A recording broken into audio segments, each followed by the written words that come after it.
Tuesday, the 19th of November. Next week is Thanksgiving, and I hope you're making plans to have family and friends around and have a warm and happy day. There aren't many of those left anymore. We have adversaries in human form. We have things coming at us from all directions that are inhuman, in my view. And, of course, the biggest story of all, aside from the fact that this is the 50th anniversary of the, well, I guess you could call it a formal coup d'etat over these formerly United States of America, when the Union was taken over with the death, the murder, in broad daylight, as a warning to anybody else who might want to get in the way, of President John Fitzgerald Kennedy, followed, of course, by RFK, MLK, and God only knows how many others who have been sacrificed by the same evil on this planet who has been running the show now, at least ever since the Federal Reserve Act of 100 years ago this very year. And keep in mind that the Federal Reserve Act really goes back much further than that. It goes back to the Civil War. There was big Rothschild money involved there, both North and South. It's a very complicated period of history, but it is a remarkably, I guess you could almost call it fascinating, what's going on now, because it's never been seen before, the likes of what is going on to not only our country but the world at large. The world is being shredded environmentally by people who allegedly want to take it over. Now, why would they destroy something they want to take over? That's the part that makes no sense. Has evil simply run rogue off the ranch, off the plantation, and gone crazy, and is destroying its own golden goose with a lust for greed that has no end? Or is there something else going on here? I don't have the answers, but we're looking for them. And of course, the biggest story in recorded history, which I have been reporting on for over 800 days now, is Fukushima Daiichi. Since 3/11/11, I have been on this virtually every day, and it has all come to pass. What has come to pass? Everything we forecast. We knew from the very beginning that what happened there was irreversible and essentially insoluble. And some of you say, well, they're removing fuel rods today and yesterday. Yes, they did pull some fuel rods from Reactor 4's spent fuel pool. A drop in the bucket. Maybe not even that much. No one's talking about reactor buildings 1, 2, and 3. No one's been in building 3. You can't get near it. It's a MOX fuel reactor building. Can't go near it. Building 2, catastrophe. Building 1, another catastrophe. And all three of those buildings have spent fuel pools full of probably a couple thousand tons of fuel rods. No one's even talking about that yet. It was projected today by one Japanese professor that we may be having to deal with Fukushima Daiichi for thousands and thousands of years. Let's hope not, but that man is not stupid. Another man who is brilliant is with us tonight. We have an extraordinary assemblage of regulars, and always very honored to have Gerald on the program. He is Gerald Celente, of course, the master of trends, TrendsResearch.com, and I hope you'll go there and subscribe to what I consider to be the most remarkable publication of its kind in my lifetime. It is simply extraordinary. I'm going to shut up now, Gerald, and welcome you back. How are you? Oh, I'm fine. No, don't shut up. What you were saying about Fukushima, we reported on trends in the news as well, not to the depth that you are, but virtually every week.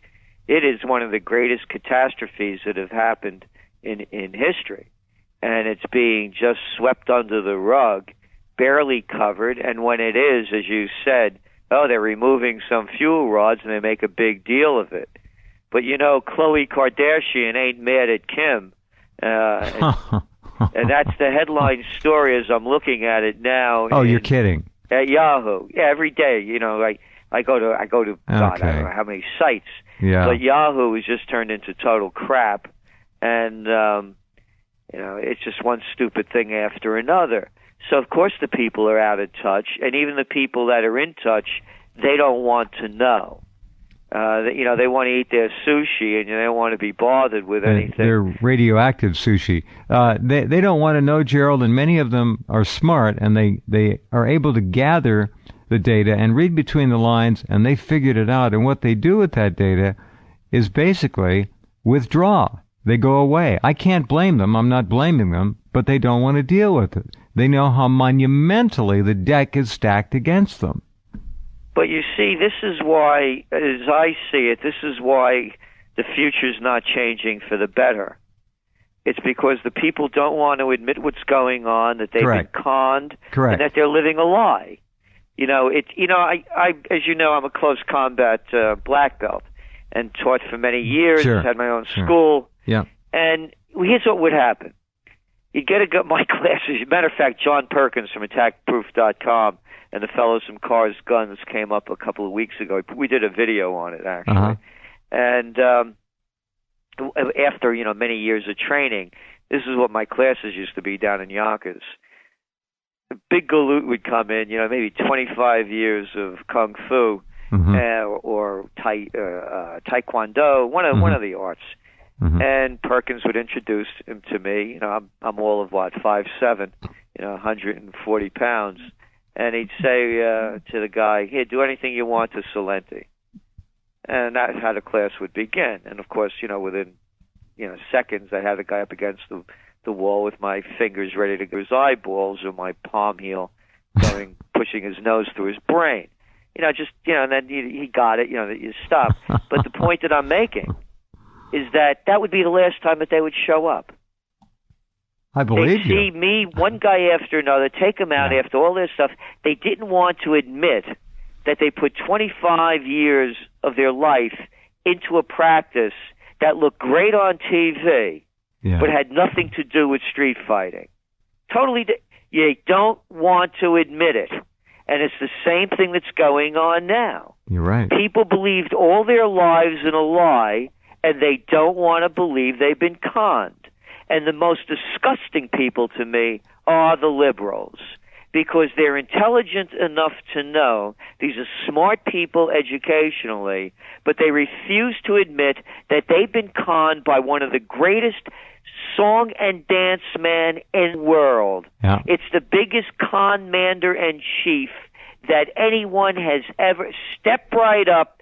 It's the greatest show on earth. And they bought into it, and they still will not believe his lies. They're not lies, They're misstatements, in case you didn't know that. Sorry. They're never lies, they're Thank misstatements. You. I stand corrected. But when Bush lied, they would rip him apart. But when their guy lies, it's okay, they'll make excuses. You know why? You know why he's not doing well? Because people are racist. That's the newest card they're playing. So that's the future. The future is that people don't want to find the truth within themselves. This isn't funny stuff. Life is difficult enough. You have financial problems, you have family problems, love problems, health problems, one problem after another, just trying to get through the day, and you have a bunch of strangers that call themselves presidents, chancellors, prime ministers, senators, representatives, you name them, councilmen, county officials, and they're screwing with your life besides, making it even more difficult than it is. And what do the people do? They take it. They bend over, they bow down, they suck up, and they applaud. It's amazing. This is amazing. This is a first cousin to the dumbing down process. But there's something else going on, and I don't, again, know what it is. It has to do with technology. It has to do with mass social engineering and mind control that runs a spectrum of electromagnetic frequencies, EMF, visual entrapment and entrainment that comes from all the media, audio entrainment. It basically, they're all junked out on crystal meth in terms of audio, video, mass media. That's the parallel I see. They're wired up on it. They can't look at reality anymore.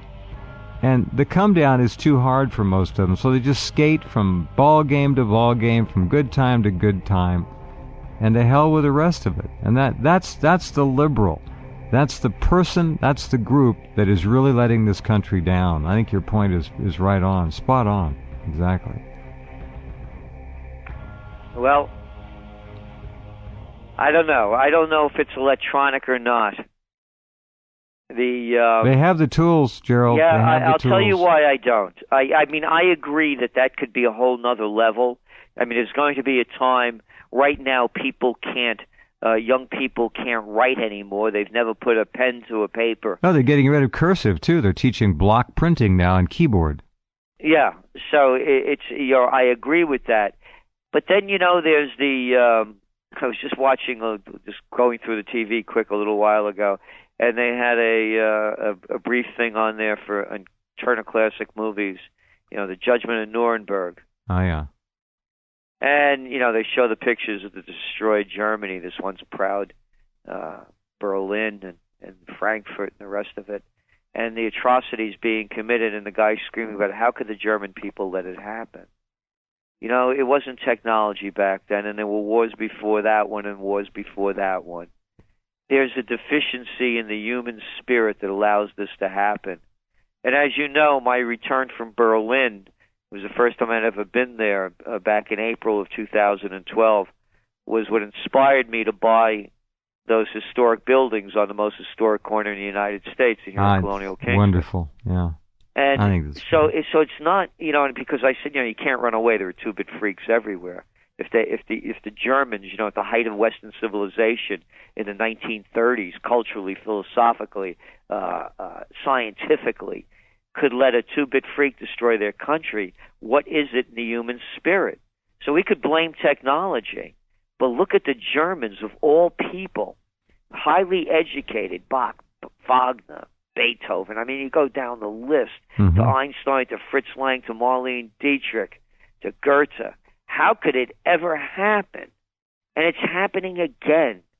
So, and again, us, being of Italian descent, I mean, not to mention, Da Vinci, Puccini, Rossini, Caruso. Yeah, I mean, you go down, Galileo, man, we eat better than the Germans. How can they let a cartoon character like Mussolini destroy their country? Yes, brother, you're right. Our ancestors have a bit to be ashamed about, unfortunately. But again, it's happening now. So we can't. To me, you can't blame the details of it. There's something deficient in the human spirit that allows people to sit back and others and let them destroy them. It's the Stockholm syndrome.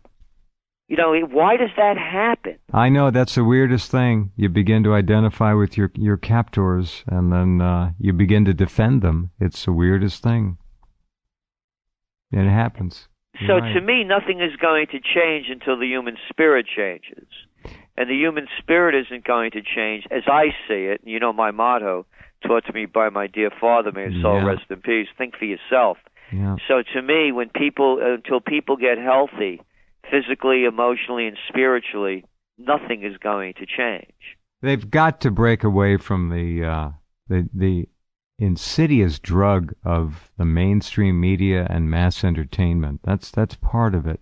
I can't. Every time I look into a window, when I can see into a bar or something, what's on? A ball game. There are endless ball games now. They never stop. And that's escapism. They never stop. Well, there's something even dumber going on. There was put out a story in the New York Times last Sunday about how all these NFL teams have a competition going on who could be the loudest and break the new loud level. What do you mean? You got up to 136 decibels. The audience? The fans? Yes, and they have the Get Loud. They're flashing it on those boards. Get Loud. And they're screaming to see how loud they can. I mean, this is doing permanent damage to people's ears. Not only that, it's a part of the sit, stay, fetch, retrieve. They're idiots. Human spirit, human dignity. The individual is gone. You're talking herd and hive mentality here. You're talking reactive humanity, not proactive humanity. This is very scary to me.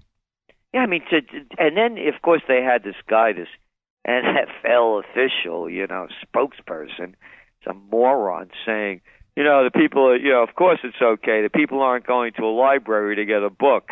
And this is his comment.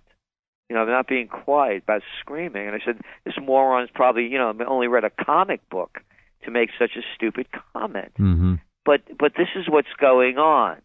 It's the mass destruction. And look what the people look like. My God, they dress like pigs. Yeah. Look, as you well know, these junk food companies lobby so that on food stamps people could buy all the kind of crap that they want.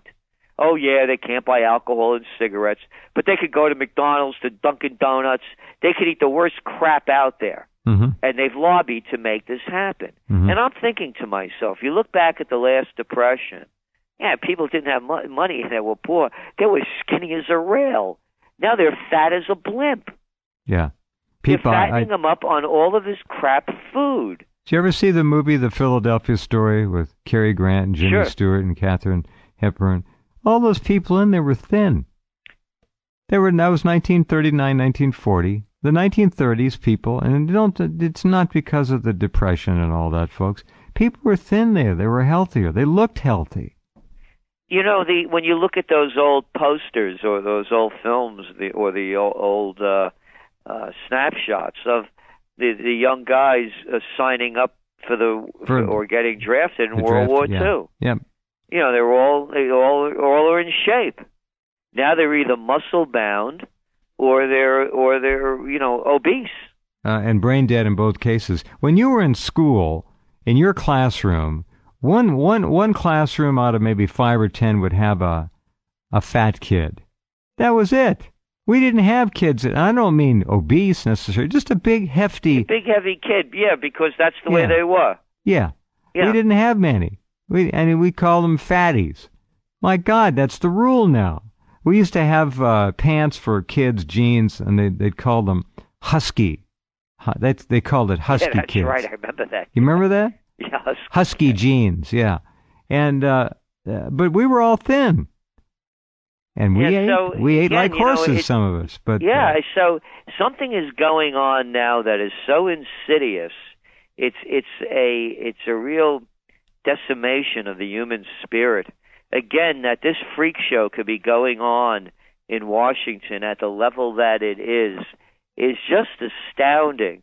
It's every day is a drama. The DC drama queens and the Beltway Circle jerks. And if it wasn't the fiscal cliff, if it wasn't sequestering, if it wasn't the debt ceiling, if it wasn't the government shutdown... It's an endless barrage. An endless barrage. And how about the lovely Libyan war? Wasn't that a beaut? Now the whole country is in chaos. The entire region is destabilized around it from that war because all the armaments and all the military equipment that and by the way, this is something else. They keep using this term Islamic fundamentalists, radical Islamic fundamentalists. Right. That's pure propaganda. Yeah. I know people in these countries, and I know them very well, a number of them. These are mobs. That's all they are. These are gangsters. And they're hiding behind that so that the media keeps looking at them and making the excuse that we have to fight terrorism. These are gangsters. These are madmen. They're mafia. That's all they are. This has nothing to do with Islam or fundamentalism. From everything that I know, in people in Tunisia, people in Egypt, and these people that know people in these countries. The sad thing about Libya, as you well know, and many of you listening know, Muammar Gaddafi had returned on a per capita basis more of the country's natural resource wealth and heritage to his people than any other country in the Middle East, barely beating out Saddam Hussein in Iraq, which is also now a third world pile of rubble. Libya is destroyed. The benefits the Libyan population got, the Libyan civilians, the Libyan citizens from that government, were astonishing. Nobody would talk about them as soon as they were earmarked for destruction. They got an unbelievable laundry list of benefits and perks, and they were bestowed upon by their government some of the most wonderful things. And that's what a country really should do, is take care of its people. And Gaddafi did that, as eccentric and as zany as he may have been. Now, this was an extraordinary country, and now it's a pile of trash. Thanks to... Well, what they call Nobel Peace Prize winner. That great man, that bisexual, cocaine, crack smoking, whatever he is, a pathological liar sitting in the Oval Office. Actually doesn't sit in there much. He stays upstairs, they say, and watches TV and smokes his stuff and does his thing. And people say, this guy's from Indonesia, from Kenya, wherever he's from. I think he's from, another planet. And they say there are more galaxies out there than grains of sand on Earth. And I have to tell you, when you began and asked what's wrong, I have to say, boy, they're not human to me, because no human being would act in the manner that they do. And when you listen to him and watch him, that cadence of his that never changes. NLP, it's a cadence. It's a hypnotic trick. Somebody can listen to him for 15 to 20 minutes, and you can ask that person afterward, 5 minutes later, well, what did he say? And they can't tell you. Yeah. They don't know. I can tell you one thing. His last talk that he gave, the last press conference, he called us folks 26 times. Folks. Wow. I'm not a folk. I'm not a folk. I'm an adult. I'm a citizen of the United States. I'm not a folk on the plantation. And I resent being called folks 26 times. Folks.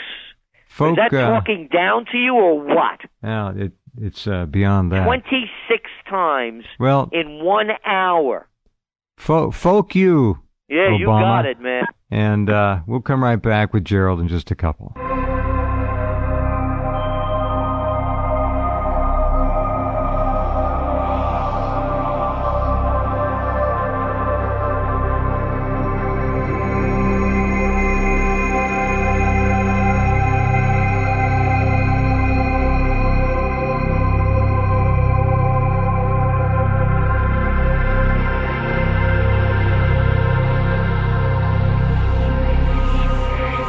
Okay, back to Gerald. Folks, we've talked about this in the past, but the numbers just get to be blurring to most people. They end up walking around in almost a somnambulant state of disconnect. They don't know where they are. Get this one. For over 20 years, or just about 20 years, the U.S. Department of Defense has hidden waste and fraud. Waste and fraud, this is the DOD now, totaling $8.5 trillion, according to a new report by Reuters. Since 1996, the American taxpayer money that Congress has allocated to the Pentagon has never been accounted for. Military agencies failed to supply a clear monthly account of the money that they spent. Instead, they provided fake numbers that would match up accordingly with what the Treasury Department expected to see. The Defense Finance and Accounting Services, DFAS, found that a lot of times there were issues of numbers being inaccurate, said former DFAS employee, la-da-da-da-da. Reuters' investigation found that of the $565 billion Congress budgeted for the Pentagon in 2012, it is, quote, impossible to determine, end quote, how much of that money was actually spent the way it was intended to be. Let me repeat, $8.5 trillion missing and gone at the hands of the Pentagon and the Department of Defense in the last nearly 2 decades, and nobody says a word. No, and it's barely made the news. Barely. Reuters did it on its own, or it wouldn't have. Yeah, and again, Reuters. Now, there's a real left-wing organization, huh? Yeah, Thomson Reuters. No. I mean, that's how egregious it is. And again, it's not even the news. It's barely made it.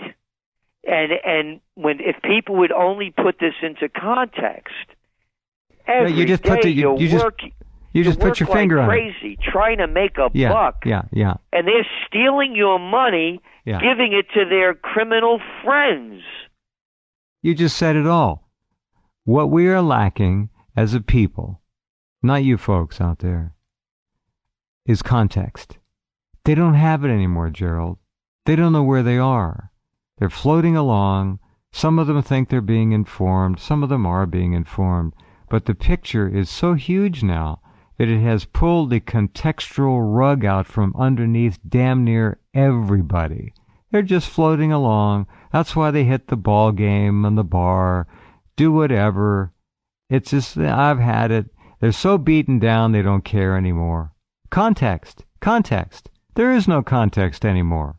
Well, I'll give you, again, you saw Obama's new ratings, right? So no, missed him. He's down, he's way down in the polls. This is the way they write about it. This is how they use propaganda. Fewer than half, though still a troubling 44%, think Obama, quote, intentionally misled the public when he said that the people who look like their policies could keep them. For comparison, there were 4 occasions in 2005 and 2006 when majorities said George W. Bush had, quote, intentionally misled the American public on Iraq. Misled? Can any adult say lie? No, they misled. They either misled, they misspoke, it was a misdeed. It's never a criminal act, and it's never called what it is. No. Semantic warfare. So this is what they do. It's the language of propaganda. Mm-hmm. Intentionally misled. The language you lie, of lies. you SOB. The language of lies. It's a semantic war against what's left of the American intellect. Nothing is what it is anymore. They've got all these code words. They have another one names. right here. Here, 56% describe the cancellation of health insurance policies that are deemed substandard under the new law as, quote, mismanagement. Okay, so there's mismanagement, there's misled, there's misdeeds. These are like hookers, misspoke. All these misses, Well, it reminds me of Clinton. It really wasn't sex at all. Yeah. I didn't have sex with that woman, Monica Lewinsky. No. I smoked, but I didn't inhale. No. Read my lips, no new taxes. Saddam Hussein has weapons of mass destruction and ties to Al-Qaeda. I'll tell you about that Gulf of Tonkin incident, Jeff, Mm-hmm. Remember the Maine? Yeah. They're so far out there now. They're master. Ever since Edward L. Bernays in the 20s and 30s, it's all downhill for the public. They're in the hands of socially brilliant designers and scientists. Social manipulation, mass civilian programming, social engineering is a science. It's not a guessing game anymore.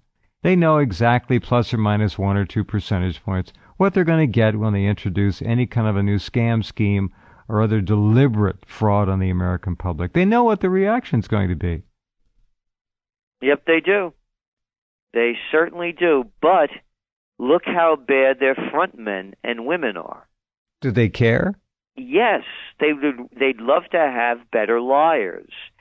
People forget that when Obama got elected. I mean, I do media, all over the world, and I have to tell you that when he got elected, they were calling. I'll never forget a guy from Austria. Now, this is, Austrians are really they're not stupid people. Not at all. And they looked at Obama as though he was going to be, quote, the salvation. Unbelievable you could fool and con European intellect like that because they are smart, especially the Austrians. And he did it. And people forget that when he won that election, he could have done anything that he wanted to. He had free reign. And that's the other thing I'm sick and tired of, calling this a racist nation. Are there racists in this nation? Yes, there are racists. Yeah, sure there are. There are ignorant people everywhere. A racist nation does not elect a black president. A racist nation does not have the attorney general who's black. They don't have the new head of Homeland Security who's black. They don't have the head of the National Security Agency, black. They didn't have the two former Secretaries of State, Condoleezza Rice and Powell, black. You don't have that in a racist nation. Are there racists? Yes. I'm sick of the race card, and Oprah's been playing it all over the world. She's really shown her true colors, no pun intended. She's something else. Hold on just a second. We'll take a break. Come right back. Gerald Celente, as we move toward the 50th anniversary of the coup d'etat known as the JFK assassination, coming up this Friday. Be right back.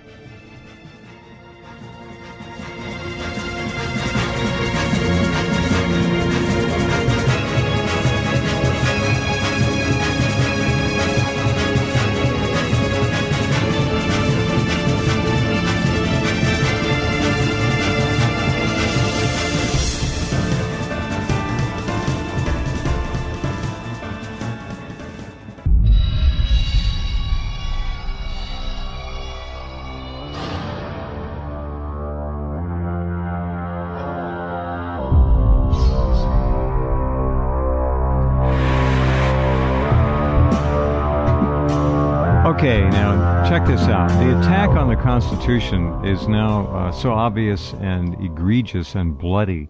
It's very hard to miss what's going on. They are ratcheting ever more against our First Amendment. Somebody yesterday called for the abolition, the law professor, I think, of the Second Amendment. This is wholesale war. They're going to be calling for a constitutional convention before long. Just watch. Who knows what they'll do there? If that happens, that is the absolute end. But here's a quickie for you. Obama signed a new bill which makes it. Well, let me I don't care for Fox News much, but let me let you hear just a little bit of this. This is just amazing. Political protest, right? Your ability to go out in the street and make your voice heard, right? It's now a felony. Well, it's a bill that has received very little attention, but may make free speech a felony and seriously restrict your right to political protest. Just signed into law by the president, H.R. 347 gives federal agents sweeping powers to arrest and bring felony charges against citizens engaged in protests where the Secret Service is present.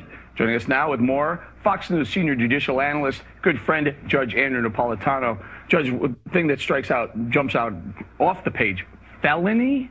Yeah, felony means more than a year in jail. This is not like a traffic ticket. For standing and protesting, the type of thing that for 230 years Americans took for granted because it was protected by the First Amendment, Congress shall make no law abridging the freedom of speech, has actually been abridged by legislation the president signed last Thursday, supported overwhelmingly by both parties, with very, very little public debate and very little debate in Congress. Basically allows Secret Service agents to decide where there are no free speech zones, not speech zones, no free speech zones.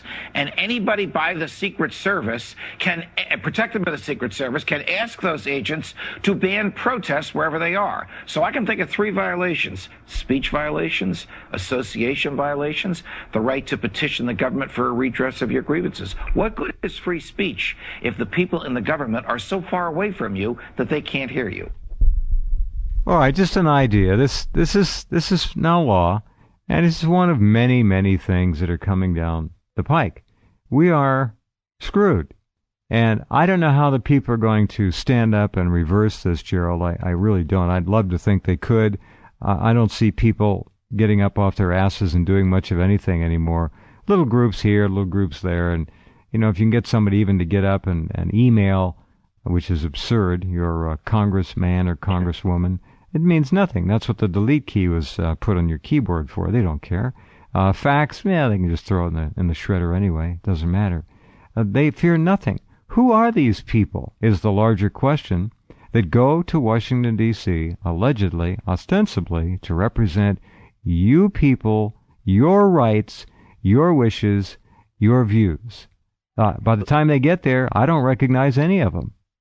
Who are they? Who are You've they? heard me say it over and over again. I know. These are the same people you couldn't stand in high school and college that wanted to be class president and head of the student council. These are the brown noses, the suck-ups, the overly ambitious, and the insincere. And now they follow their career path from student council and class president to become your official. I can't use the word on the air, but what's it start with? An A. What's an N to it? An E. Yes. A hole in the middle. I've heard of this. Yes. That's the official, I guess I could say the official asses.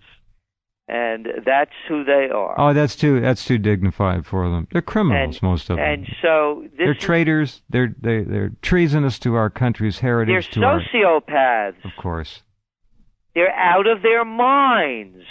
And no one wants to call a crazy person that they are crazy. You know, there's a story that broke several hours ago. Of all places, NBC News. U.S.-Afghan agreement will keep troops in place and funds flowing, perhaps indefinitely. You bet. Count on it. Indefinitely. They're putting it right up there. And then you see the equipment, the amount of money going to the military-industrial complex. The longest war in American history, longer than World War I and World War II combined. Oh, and you know what they're going to be doing there, of course. Well, they're going to be looking at there's the quote from the thing, from the Security and Defense Cooperation Agreement. Quote, the parties acknowledge that continued U.S. military operations to defeat Al-Qaeda and its affiliates may be appropriate and agree to continue their close cooperation and coordination toward that end.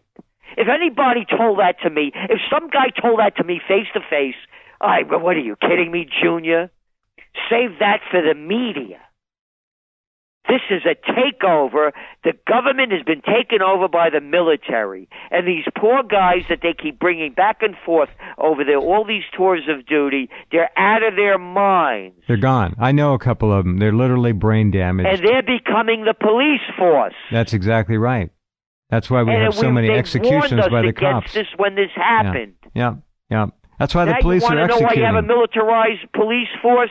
You know, I remember being a kid, Officer Joe. You know, your Officer Joe Bolton they were your TV. friend.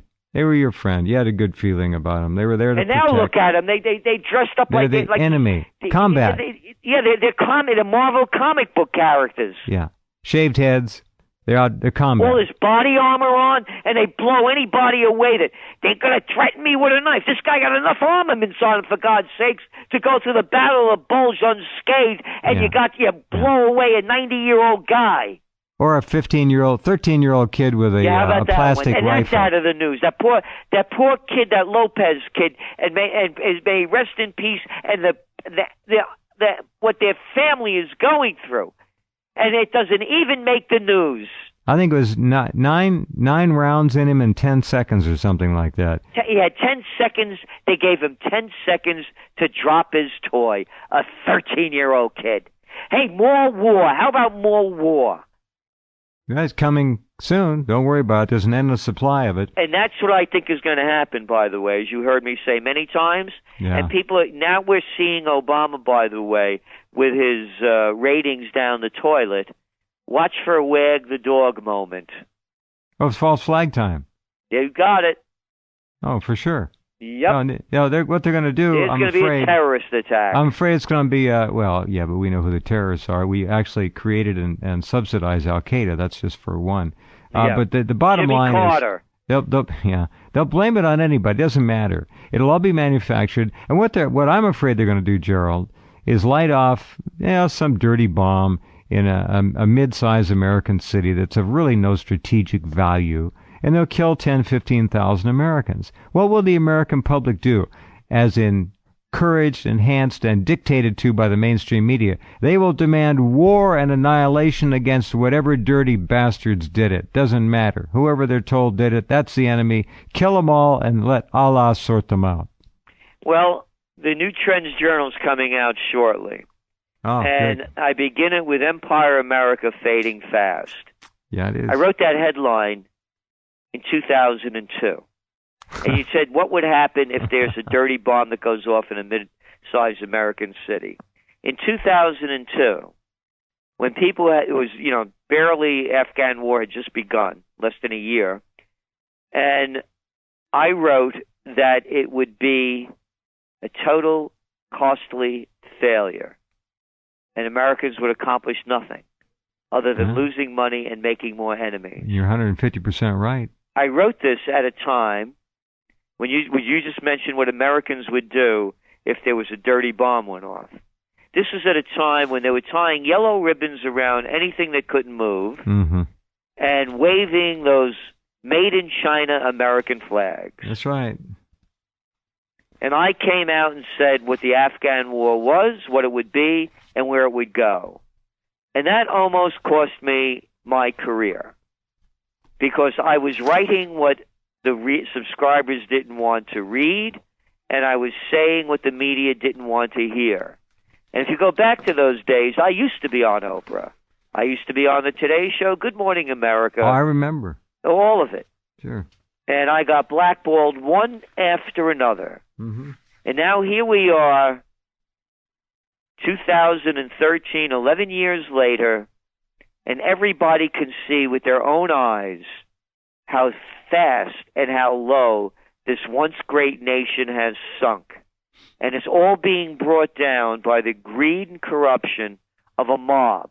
I was listening to Judge Napolitano in that clip that you had. Yeah. And he said that this was passed with the approval of both political parties. That's right. If folks figure it out, our audience knows, Gerald. It's a continuum. It's a circle. It's a mafia. It's the Bloods and the Crips. Yeah. They just look different. They're murderers. They rape, pillage, and plunder.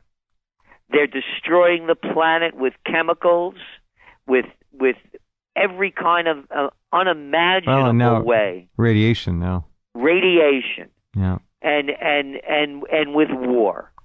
They're robbing us of every penny that we have and our dignity as well, for all those that will allow them to take the dignity. You cannot stop them from taking your money.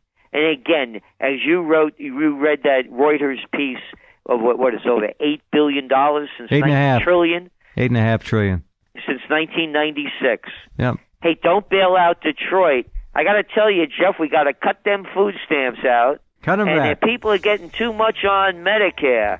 And the way, those entitlements, they're entitled to nothing, because we have to take your money that you work for, and we have to give it to our friends in the military and cyber industrial complex.